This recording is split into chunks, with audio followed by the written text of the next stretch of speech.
Welcome to The Crossover, thanks to the Sydney Kings. Grab your Sydney Kings tickets today at Ticketek. Yeah, welcome to the weekly segment that we do in conjunction with the Sydney Kings and, of course, the Sydney Flames. They've got a massive game this Sunday against the Breakers, actually, grand final rematch, so we are looking forward to that. One of the Flames stars is Shaneice Swain, who has been good enough to, actually, it's come down to the Sporting Globe and have a couple of drinks and something to eat. That's not too bad. How are you, Shaneice? I'm very good, thank you. Yeah, great. How's things going at the Flames?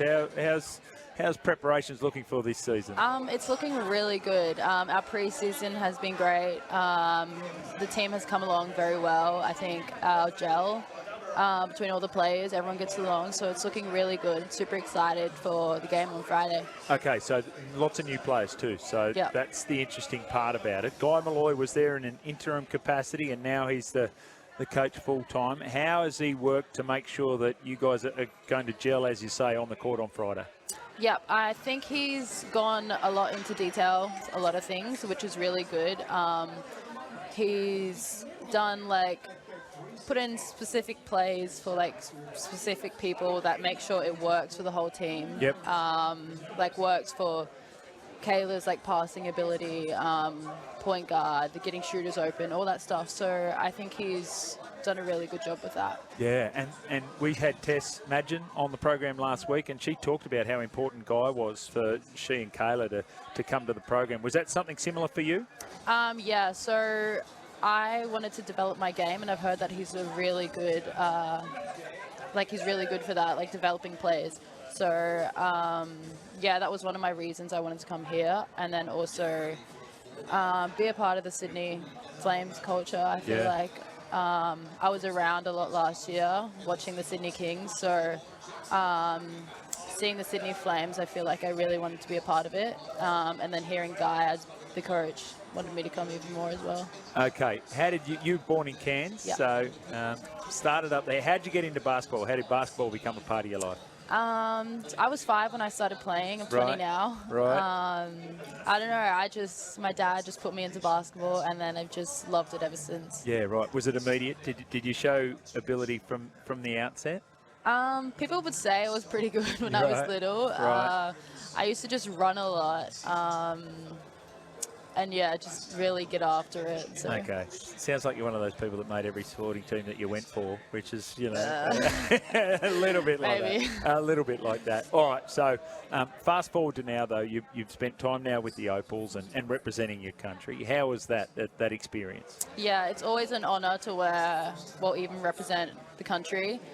Even putting on that green and gold. I've done a couple of junior competitions, but recently I went to China with the Opals, and that was a pretty cool experience. Had my debut, and even the whole thing was just really cool, and it's just always great, just representing the country. And what did you note out of that? I think for a lot of people, it's the beauty of it is, yes, you're playing with the best players that can represent this country. The other thing is you learn so much from them about how they go about their preparation, what they're thinking about in the lead up to games. Was that the case for you, and was there anyone in particular that you followed very closely? Not so much. I feel like I just soaked anything up that I could, from anyone. It was different, even the warm-up, from warm-up to video to end of game stuff. But yeah, I think I ended up getting some feedback from coaches, from some high-level coaches. That was pretty, that was good for me, and then I feel like I've just worked on that since then. So. Yeah. Are you able to tell us what that feedback was? Yeah, so just my shot, work on my shot. Right. And then kind of knowing when to play make. Yeah, right. Yeah. Okay, when to play make, when to take the shot yourself. Yeah. Okay, interesting. The life of a professional Flames player. Give us a snapshot of your week. What does that look like, Shaneice? Well, our sessions start at 9:30, but we get to the courts at 8:30. So I'm living all the way out at Castle Hill. Okay. So I'm getting up at 6 o'clock, getting ready, leave by 7:40. Yeah. Get to practice 8:30, and then we get there and do like mobility stuff, prehab, rehab stuff. Yep. And then we will start at 9:30. Training goes for about 2 hours, and then straight after we'll do a gym session. Right. And then we'll finish by like 1, 12:30, maybe 1. Yep. And then I go home and sleep. And is that 5 days a week or 6 days a week? How often are you doing that? Well, during preseason, we were doing it Monday, Tuesday, Thursday, Friday, and Saturday. Okay. Sunday and Wednesday off. Yep. But I think during the season, it'll be pretty different, Yeah, obviously. sure. But yeah, pretty much 5 days a week. Okay, yeah, that's cool. Is it much like, is preseason basketball much like preseason for all the other footy codes that they just hammer you physically? I feel like this preseason was pretty different. I feel like Okay. Guy didn't really want to like hammer us, because by like February, January, when it's like time for playoffs, he didn't really want us to be like legs, Yep. have like no legs. So I think he did a pretty good job at not really hammering us, but yeah, it was still a pretty tough preseason. Okay, so you're now one of the star attractions for the Sydney Flames, right? You're an Opals representative, and they're going to be looking to you during the course of matches. Do you have aspirations to go to the WNBA? Has that ever been something that you've thought about? Yeah, well, I got drafted to the WNBA this year, actually. Okay. Earlier this year, I went to the Nike Hoop Summit, and then there was the WNBA draft, like pretty much straight after that. I ended up getting drafted 14th pick, round 2. Yeah, wow. Okay.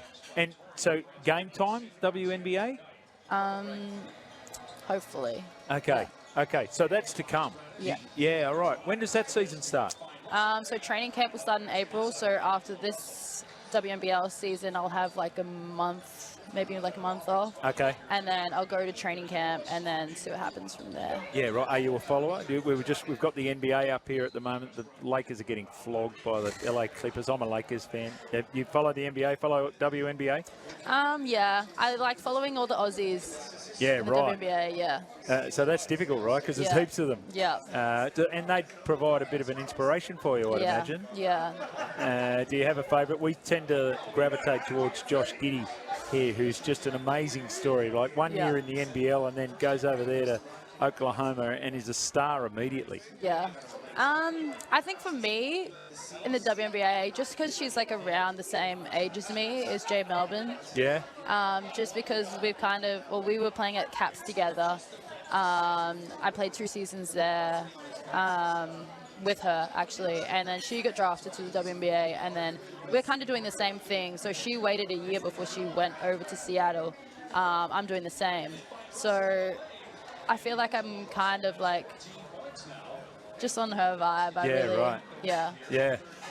A couple of imports. Now, Tess Madgen told us about Didi Richards and what is, she said she's an amazing player, but just as a star personality. Yeah. I was out there calling the game last week for the Sydney Kings, and they were interviewing her courtside, and I'm like, oh, there must be a pop star. I don't know who it is, but, hey, there's a pop star in the house. But it wasn't. It was Didi, and she's a Flames player. Tell us about the imports that the Flames have this year. Yeah, Didi, she's awesome. Yeah. She comes in with so much energy in the morning, even when we don't want to hear it. She's coming and singing. Paige also, she brings a lot of joy too. They're both really cool. Happy to have them in the team. Yeah. They bring a lot of energy. And even on court, they're really good. So Didi's really long. Paige's IQ is really good. So, yeah. And I made mention of Tess and Kayla, who, now that Guy Malloy was there as coach, they, similar to you, they wanted to upskill themselves and continue working with Guy. How about those guys? Because they're senior players too. Tess is an amazing story, and I didn't know it until researching her for last week, and that, how much disappointment there was in not making teams, especially the Opals, and then makes the Olympics, and it's happened much later in her career than perhaps she would have anticipated. Yeah. They've always been someone I've always kind of looked up to, really. And to have them on my team is kind of crazy to me. I'm Yeah. not sure. Just because I've seen them like play for Opals and like really be up there, and then even seeing Kayla. Well, Kayla lives in Cairns, so Yeah, wow. we were supposed to play in the same team like 2 years ago, but we didn't end up playing in the same team. That was for the Cairns team in NBL 1. Yeah, right. Didn't end up playing together, but now we are. So I'm pretty excited to play with both of them, actually, because they're both really good leaders, and I'm excited to learn some new things from them. A lot of hometown talk about Cairns with Kayla, I'd imagine. Yeah. She yeah. knows your hood and you know her hood. Yeah. Well, that's comforting too, right? Yeah. You moved to somewhere like Sydney. How have you found? I see Denzel Valentine we had in, who's super cool, and obviously had amazing NBA experience. But he was like, "Yeah, I'm living in Homebush, and DJ is living at Bondi, but he's loving the city." How are you handling Sydney? I feel like I'm pretty far out at Castle Hill. So, I mean, I've been to Sydney a couple of times. I do like it. Yeah. But then where I'm at, I do like it out there as well. Because I'm more of like a chill. Yeah, so sure. I just like do my own thing. If there's a shop nearby, then I'll go there every now and then. But yeah, I like where I am. Very good. Hey, if you've got a question for Shaneice Swain, let us know. 0457 736 736. There you go. Trev from Rouse Hill, who was calling in earlier. Yes, you're out there in the Hill Shire with Trev, so watch out. You see weird-looking dude coming at you? That's probably Trev. All right, we're going to get ourselves to a break. You're listening to The Crossover. We're coming to you live from the Sporting Globe down at King Street Wharf. Our special guest, Shaneice Swain from the Sydney Flames. A break and back with more. All righty, welcome back. We're doing The Crossover live from the Sporting Globe. It is absolutely fantastic down here on a Thursday afternoon. Shaneice Swain from the Sydney Flames is our special guest for The Crossover. Now, Shaneice, when are you back on court? You've got a game this Friday, the Flames. When are you back on court?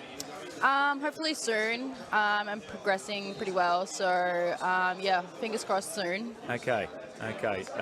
So Kudos Bank Arena double headers that are going to be coming up. So that's great. You guys playing with the Kings. Have you played Kudos Bank Arena before? I have, but I was playing for the UC Capitals. So yeah. All right. Well, I spoke about Denzel Valentine. He's, time in the NBA and then at Michigan before that, he said, atmosphere was unbelievable at Kudos, so the crowds have been great there. So we do look forward to that as well. NBL Indigenous round this week. This is something that's close to your heart. Are you guys, I think you're wearing the same jerseys as the Sydney Kings? Yeah, I think we've got the exact same jerseys, just different colours. Right. Yeah, okay. And that's something that's important to you? Yeah, very important. I mean, it's pretty special to me to be able to just even like represent my culture playing, and then celebrating like the First Nations people, and then having like everyone to learn about the culture through like the jerseys and seeing all the different types of jerseys. Yeah, it's fantastic. Yeah. Actually, all sports are doing it now, and the NBL are doing it really well as well. Have you played at the Key Centre? Because games at the Key Centre, $15 for adults, $30 for families. So very affordable for families to get along, and they get good crowds there too. 3,500, 4,000, full house. Yeah, I did play there. Like I said before, I played for Caps when I played there. And they did have a good crowd, so I'm excited to play as a Flame. Yes. Have it as my home ground, but yeah, super excited. All right, Jimmy, speaking of basketball star Josh Giddey, I went to Kira Boys High School in Wollongong. His father, Warwick, went there. Okay, all right. Thank you, Simon, for Balgownie. That's a separate one. All right, I wanted to ask you before we let you go, and how are you enjoying the snitty that was down here? It was good? It was really good. I had to get a quick bite. Yeah, good. I love how Courtney just came here, gave it to Dan, took it away. Yeah. So that's management. Well done on that one. Your time at the AIS, how beneficial do you think that was as your development as a professional? Yeah, I thought it helped me a lot. Well, when I first went there, I was 15. Wow. Moved away from home at 15, and then haven't been living at home since. Yeah, right. But yeah, it helped me a lot. I feel like I definitely got more independent. And my coach, Kristen Veal, I feel like she taught me a lot that I really needed to learn. So yeah, and then she ended up being my coach at the Capitals, so that was pretty good. I got a lot out of it. How's that? Because, you know, there's one thing to go there, and the basketball's one part of it, but actually living away from home is another part of it as well. I was reading about the great Tottenham player, Son, who basically, I think he was a Korean footballer, and he went away from home at the age of 15, and he said, I cried every night. Yeah. But I just wanted to be the best professional I could be, and now he's got a 10-year career at Tottenham. How was it moving away from home, that part of it? The first part, I would admit I did cry a lot. Yeah. But I was still very young. But then I feel like some of the girls that were there ended up like making lifelong friendships. Yeah, and they were pretty much like sisters to me, living with them, doing everything with them, like every day, going to school with them, all that stuff. So I feel like that made it so much more better. And then kind of working out, lifting in the gym kind of distracted me from missing home. It was more just when I'd be in my room at night and just thinking about being home, FaceTiming my family. But fantastic. Hey, Shaneice, we wish you all the very best for the Flames this season. Great to have you here as part of the crossover as well. All right, let's break, and then we're back to wrap up this baby.